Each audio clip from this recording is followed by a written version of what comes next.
I knew that I had a problem with drinking, and I started missing classes and I started being really hungover that I had to cancel on friends. Here I was following my dreams and the realization that it was all gonna go away if I keep drinking. And then the final straw for me was I had made a video one night when I was drinking, begging my sober self, like I made a video of it on my phone, begging my sober self to get sober because I was saying like you're gonna die if you keep drinking. And I don't remember making it. Like to this day, I don't remember making the video. But the next day I woke up and was like going through my phone and watched the video. And so watching me drunk, begging my sober self to get sober was like the last straw. It was like, okay. And then I went to a meeting that very next day and said I'm an alcoholic, and that was it. Welcome to Linda's Corner, where we bring more hope, healing, and happiness to the world. My name is Linda Bjork, and today we're going to be talking about a transformation from the chaos of addiction to the clarity of sobriety. I'm delighted to welcome Hannah Turner. Hannah is a recovery advocate, certified sober coach, podcaster, and author. You can reach Hannah at her website, hannahturner.net, and I'll include that link in the show notes. Welcome, Hannah. I'm so glad that you could join me today. Thank you so much for having me. I'm delighted to be here. I really appreciate people who are willing to shed some light on topics that we often keep hidden Mm. because maybe we're embarrassed to talk about them, maybe there's some stigma involved. So to be able to talk openly about addiction, I think is such a gift. It is a gift to anyone who listens. It is a gift to those people who are struggling with addiction, who are in the process of recovering, or who have a loved one who is struggling with addiction. Because if we don't talk openly about things, then it remains a mystery. Like, why is this so hard? And we're going to talk about that. Is it okay if we start with your story? Your journey to sobriety began when you were at a university in Paris. Yeah. Yeah. Thank you so much, by the way. Thank you for that wonderful introduction. And that's exactly what my work, what I strive to do is I've never understood why addiction has the shame and stigma that it does. And I'm working very hard to eliminate that and I've always been a pretty open person about my own stories and in a lot of ways. And so yes, I would love to talk about my story. I did get sober in Paris, and um, it was a time where I knew that I had a problem with drinking around the age of like 21. I started drinking when I was about 18, and it ebbed and flowed. It got worse, and then sometimes it got better. And when I got accepted into this big university in Paris, I was like, oh, I can still have alcohol in my life and, have my dreams come true by moving to a big university abroad. Flash forward to a year in Paris. I was living alone and my drinking got worse. And I started missing classes and I started being really hungover that I had to cancel on friends. And these bad habits that were in my past started to kind of sneak back into my present. And here I was following my dreams and so independent and again, yeah, living in one of my favorite cities and the realization that it was all gonna go away if I keep drinking, that I was gonna tarnish my own dreams by continuing to drink. And then a close friend of mine passed away from addiction, and that was really eye-opening to me of like, oh, this I was young enough to feel like, oh, I can do this forever and nothing can hurt me. And so when that happened, it was pretty shattering. And then the final straw for me was I had made a video one night when I was drinking, begging my sober self, like I made a video of it on my phone, begging my sober self to get sober because I was saying like you're gonna die if you keep drinking. And I don't remember making it. Like to this day, I don't remember making the video.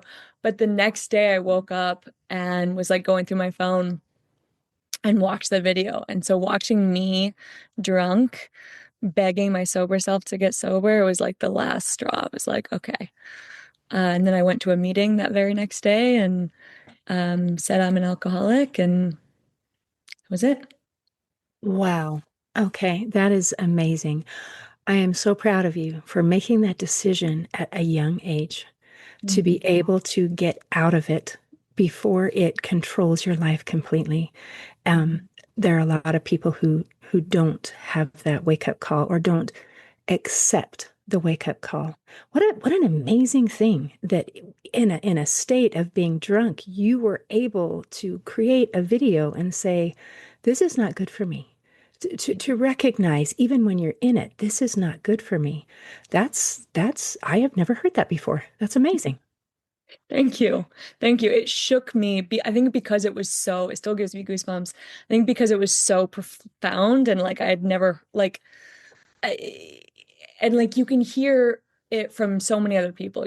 I heard it from friends and family and loved ones that really mattered, that was like, you need to get help. But hearing it from yourself was very different. And And that is so huge. And I'm so grateful you brought that up. I have to say, I have heard this over and over and over again. You can have all the reasons in the world of recognizing this isn't good for me. And people can tell you, hey, this is not good for you. But until you buy in, until you choose. All the addiction recovery programs in the world aren't really going to penetrate because no one can heal without their own consent. So, wow. Okay. Thank you. Thank you. Thank you. That's beautiful. So, now when you were going through this process and being sober is very different. And that draw that this is what you want to do, you turn to writing to help you get through that. So do you want to talk about that at all? Yeah, yeah. Um, wow, yeah, that first year was really hard. I'm 3.5 years sober now, and so I'm stable enough now that I can, be around it and it doesn't bother me. But that first year, I had to lock myself in my apartment. I couldn't go out to dinner. I couldn't like it was really hard, like you said, because that's the one thing that I felt was helping me, that was actually killing me. And so once I made the decision to live without it, it was hard to manage my feelings and manage because all of a sudden now I have to deal with myself and what was driving me to drink in the first place. And on top of that, I was about to graduate, and so I was writing a thesis. And I had never thought of myself as an academic person. Like it was a miracle that I was accepted into a big university. Like I struggled all through school, and it took me 5 years to get my associate's degree. That's a 2-year program.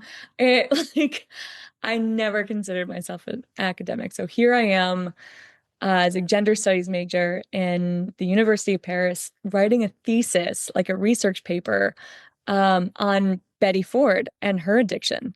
Because I was talking about how gender and addiction kind of coincided, especially in the 60s, and used Betty Ford as my example.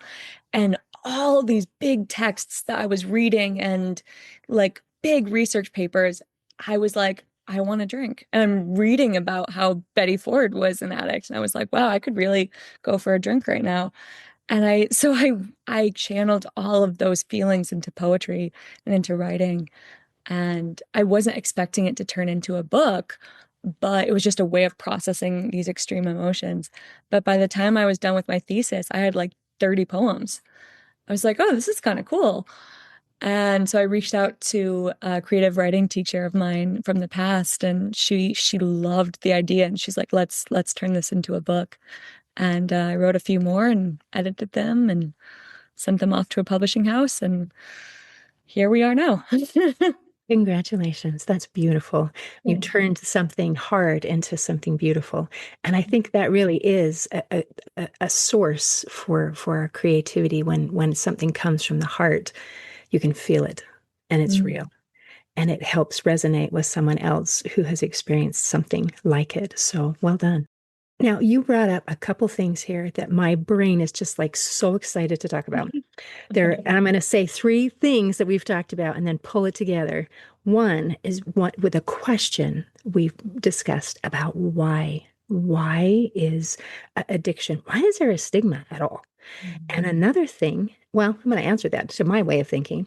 I think it is because there is a misunderstanding, a misconception that addiction is about willpower and self control. And so when people can't just stop because they want to stop, they think, then I'm a failure. That means I'm weak. And we're going to talk about that and help clarify because it's important that we understand that if someone is in addiction, you've tried to stop, you can't stop, it doesn't mean, oh, you're weak, you have no willpower, you're a failure. It's not that. There's something so much deeper. You also mentioned talking about how writing helped you process emotions. And I want to get into there because another thing that you mentioned was that you were drinking because you felt like it was helping you. So now I'm going to put these three things together. I believe that a very common misunderstanding about addiction is it's all about the addiction. If I'm struggling with alcohol, alcohol is the problem. If I'm struggling with drugs, drugs are the problem. I disagree. It is a solution. It is a very unhealthy solution, but it is used as a way to cover up, to help numb, to help avoid something else that's deeper, something that's bothering me, something that I don't want to deal with. And you learn how to process emotions. And that I believe is one of the things that people turn to addiction because emotions, who wants those? Unless they're happy, yuck, you know? Yep. Wow. Thank you so much because not everyone shares that belief about addiction, and it's one that I hold very, very dear to me. And Gabor Mate, who I don't know if you're Yes, familiar. absolutely. Yeah, I'm like, I'm pretty sure. Yeah, he's. I mean, my mom introduced me to him, and he's just one of the most. Yeah, I just totally agree with that way of thinking about addiction because it feels so right to me that my being was really trying its best to solve the problem of I don't feel safe in my body. I don't feel like am, I feel like my sensitivities and my way of being in the world is incorrect because of so many experiences that I've had in my lifetime, whether it be with school or with friends and situations with boys when I was little that were not great and that stuck with me, that just kept reassuring to me that my body is not safe and it's not mine and I'm too sensitive. And so my being was trying to protect me from all of those emotions by like, here, drink. And I remember like the first time I really got drunk, I was like, this is it. This is my way of navigating through a very complicated world that I don't know how to, that I was made to feel like I didn't know how to exist in. And then all of a sudden, I wasn't sensitive anymore. I didn't realize that it was because I was so disassociated and so numb, but I was like, oh, I can manage my life now because I have this. And it took me a while, it was a very slow build to finally realizing like, oh yeah, I can't go 48 hours without a drink. Or like I need a drink in order to do anything social. Or I'm always thinking about running back to my apartment to grab that drink. Um, it took me a while to realize the thing that I thought was saving me was actually killing me.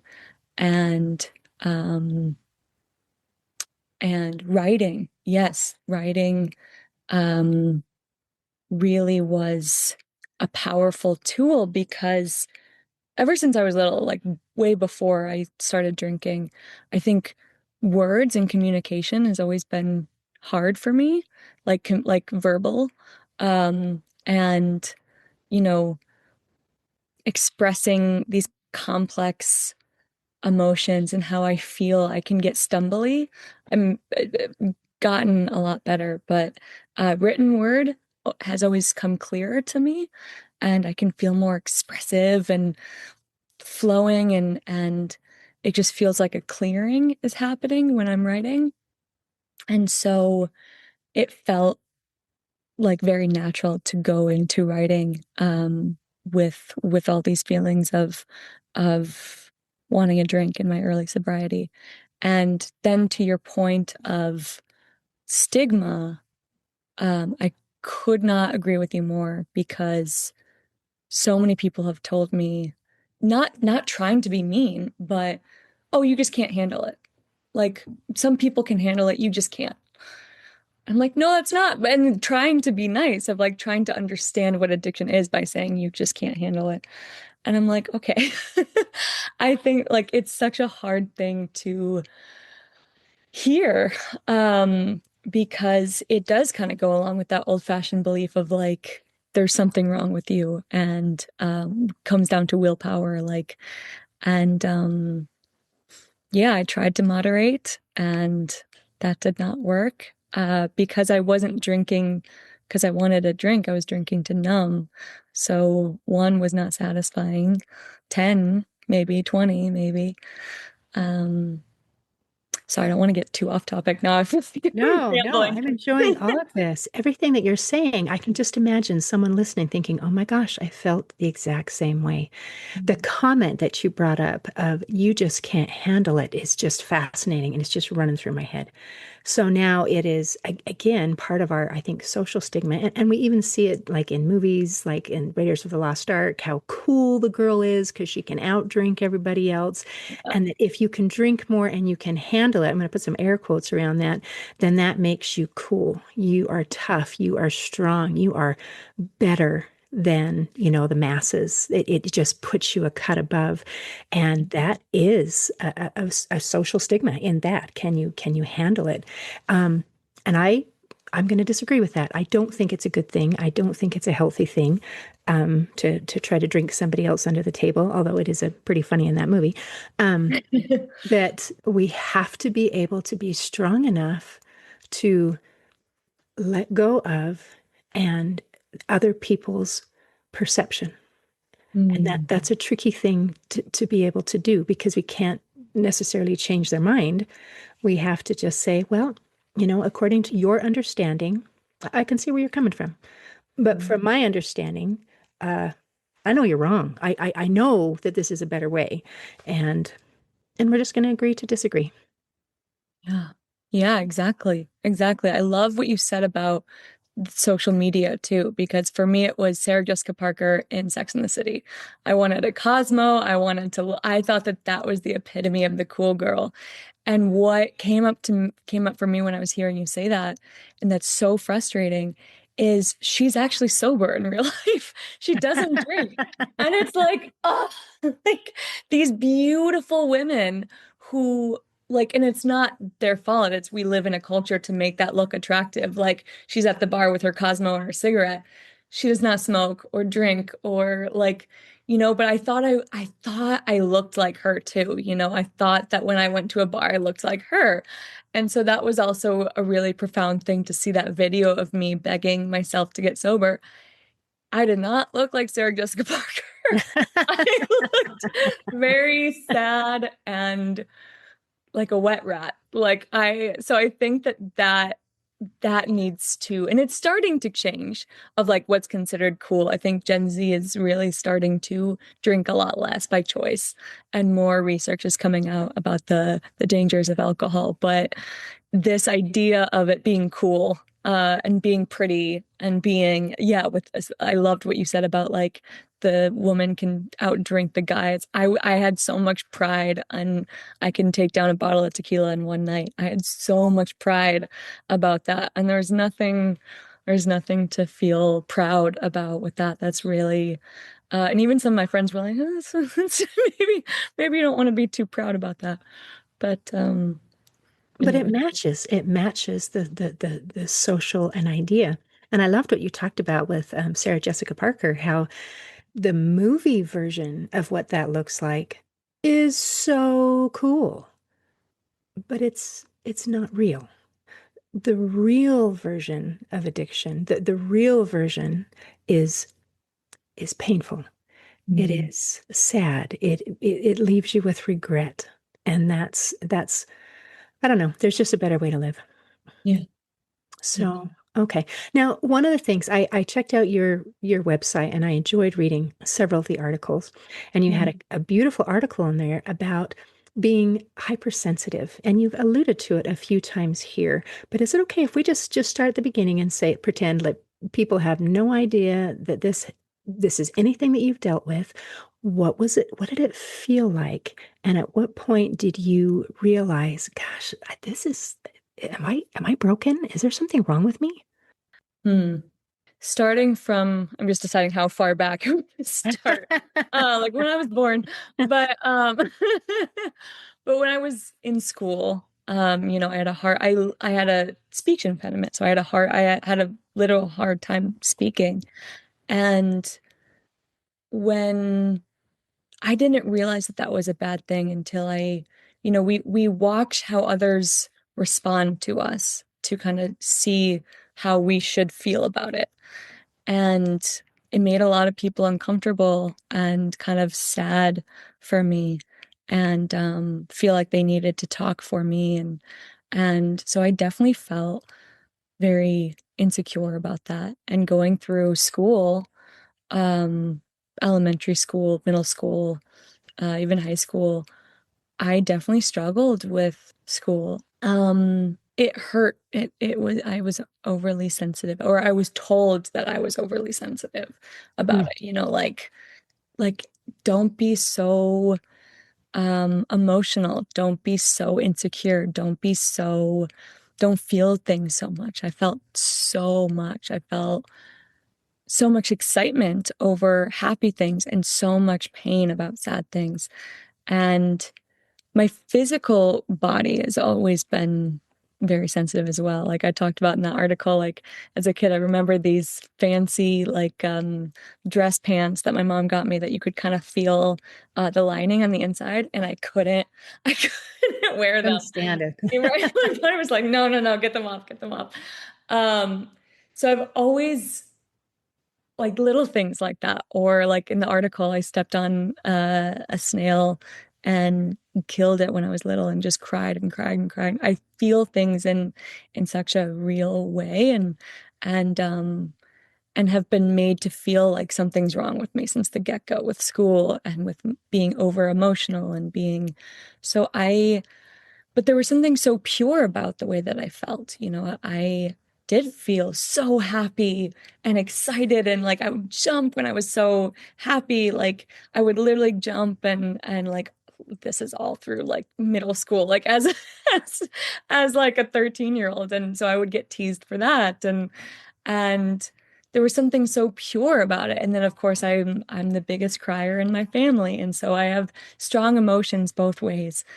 And now that I'm over the hump of addiction, I'm kind of coming back to that person and knowing that there's nothing wrong with that, that that's so pure and so there's so much power in that. And I still get really excited um over victories and really sad over pain and but when I was made to feel like that was a weakness, alcohol kind of helped numb those feelings. And kind of like what you said in the beginning of this conversation, you can't self-select what emotions you want to like not feel. That's not how it works. But when I first started drinking, it felt like I could. It felt like I could take sadness and anger and just like numb those and keep like happiness Happiness and and excitement. joy and excitement and fun and Yes, yes, exactly. I was like, this is amazing. Like, this was before I realized that my drinking had become a problem. I was like, I can be happy all the time and I never have to feel any pain. Um, and then nope. It doesn't work. All of my emotions felt very dulled. And then the next day after a drinking night, I felt even more anxious and even more sensitive with the hangover.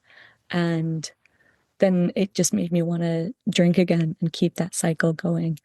Um, and I know I'm like kind of jumbly with this answer, but when I first got sober and having to deal with being hypersensitive, all of the things that I was burying with alcohol came back. And I think this is one of the biggest struggles with when people first get sober. And there's a bunch of poems that I've written in my book about this. Um, and it was the biggest reason that I wanted to drink again was like I have to deal with all these emotions that I have been stuffing down for, let's say, 10 years of my drinking, give or take. And oh, that's a lot of time of being sad and being angry and not really understanding where it's coming from. And now that I'm kind of back in my body, I think that's where I found somatic work too, because I was so being sedated for those years. I lived outside of myself, which is where I felt safe because, I had the narrative that my body was not safe. I think that really kind of started in high school, with some traumatic events that happened, and that like this narrative grew that my bot being inside my body is not safe, so get out. And disassociating, and alcohol. And then when I started doing cocaine, I really was disassociated. I definitely was not in my body at all. I was like in the stratosphere, and that felt safer. And so being sober, I had to find a safe way to live inside my body again. And so somatic practices, and my mom's a therapist. And so she really helped kind of find people, breathwork people and somatic practitioners, to help ease that transition back into my body. And now I myself am trained as a somatic practitioner and a sex and intimacy coach, as well as a sober coach, and helping others, especially women, feeling safe in their bodies, especially after years of substance abuse, because that can be a very scary transition of like, oh, now I'm trapped inside this like vault that I've been trying to run away from for years. And how can I make that safe? And 3.5 years into it, I finally feel into sobriety. I finally do feel um, mostly at home in my body. There are some days that are not so much, but for the most part, I really do feel at home in my body in a new way. Sorry, that was a Congratulations. long-winded answer. No, it was important, all of it. And to be able to feel safe in your own body is so important because you can't run away from yourself by moving to a different location. The way that we try to run away from ourselves is usually through some sort of substance. And I'm grateful that you were able to get back in. I also wanted to just congratulate you, and I'm proud of you that you mentioned a couple times that speaking, that words, that this was a challenge, and then you gave us some additional insight of a speech impediment, and here you are. Speaking publicly on a podcast, and you're using your words to write and to share, and that is, I mean, I'm just imagining if you were to go back into time and to tell, little Hannah, don't worry about this. Someday you're going to have it. In fact, you're going to be talking to anybody and everybody who will listen. I mean, what do you think little Hannah would have said to that? Oh man. My very last poem of my book is a poem to my younger self. And wow, yeah, it's really emotional because she would not have seen this um coming, Um and bringing her back, I was so ashamed of her. And so I blocked her away when I was drinking. Um, and so in these 3.5 years of sobriety, I've really have been welcoming her back into my body and into my life and apologizing for keeping her in a like a dark closet and feeling so much shame about being her. And she's so pure. So I would just say, yeah, like kind of what you said of please don't let anyone else make you feel like your way is wrong. It's so important to feel love for the snails on the ground. It's so important to feel so excited when someone else achieves something, and you're so excited for them, and you're so excited for yourself for achieving something, and don't try to cover sadness or cover excitement, and just be yourself. And even when words feel not accessible to you, um, it's okay. Like, you're so free in yourself, and the way that you express yourself is not wrong. And yeah, look how far we've come. Oh, that's so beautiful. I'm so glad that you're taking care of little Hannah because she matters and she was important then. It didn't require you to have these accomplishments before she mattered. She always mattered. And I loved what you talked about the emotions and being sad about stepping on a snail and being allowed to be happy and that these things are okay. I have another friend that I spoke to not too long ago who has recovered from his addictions, and he talked about watching the movie that's Inside Out. And he said it was revelatory to him when he had his little 8-year-old daughter said, he was asking, he says, well, who is this? And who is this? And what's this? And because he kind of just stepped into the middle of it. And she said, oh, well, that's joy and that's sadness. And you can't have joy without sadness. And he said, you could have blown me away with a feather. That was something I had never considered. I thought I was only supposed to be happy all the time. And if I was sad, there was something wrong with me.